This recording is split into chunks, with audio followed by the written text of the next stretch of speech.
C'è poi tutto il tema più largo, ampio della formazione, del lavoro. In questo periodo poi vediamo che è difficile trovare anche manodopera in tanti settori e quindi direi proprio di parlare adesso di una iniziativa di Union Camere per far incontrare le imprese con i giovani, soprattutto quelli laureati under 30. È una iniziativa proprio di queste ore.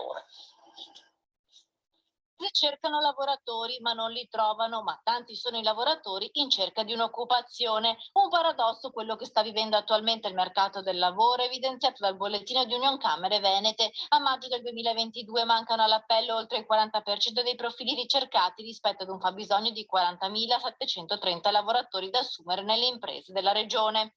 Per questo dal 6 giugno le imprese del Veneto insieme all'Università di Padova danno vita al progetto Job Week Veneto per i giovani laureati under 30 in un ateneo della nostra regione, un'occasione per far incontrare domande e offerte e facilitare le combinazioni. Le aziende che hanno aderito all'iniziativa renderanno disponibile su YouTube, sul sito di Union Camere, i job che vogliono rendere disponibili per queste persone. Quindi le imprese faranno promozione dei loro job, spiegheranno perché quei job sono job interessanti e perché una persona dovrebbe investire il proprio tempo, la propria intelligenza, i propri investimenti in capitale umano esattamente in quelle imprese. E questo è un ribaltamento della logica e dell'approccio.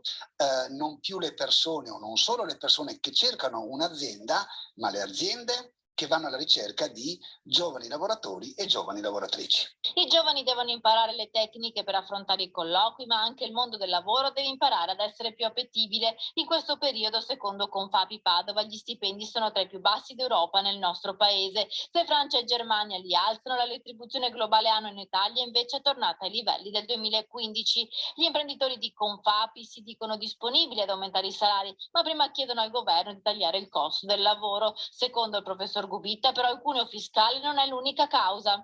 Continuare a parlare solo di cuneo fiscale vuol dire non osservare il fenomeno nella sua complessità, perché altrimenti non si capirebbe.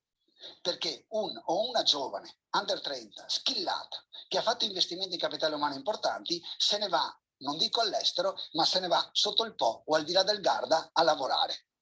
Allora, se le cose stanno così, il cuneo fiscale è un tratto comune, è il fil rouge che unisce tutte le imprese del territorio nazionale, quindi non è specificità regionale e come tale non va trattata.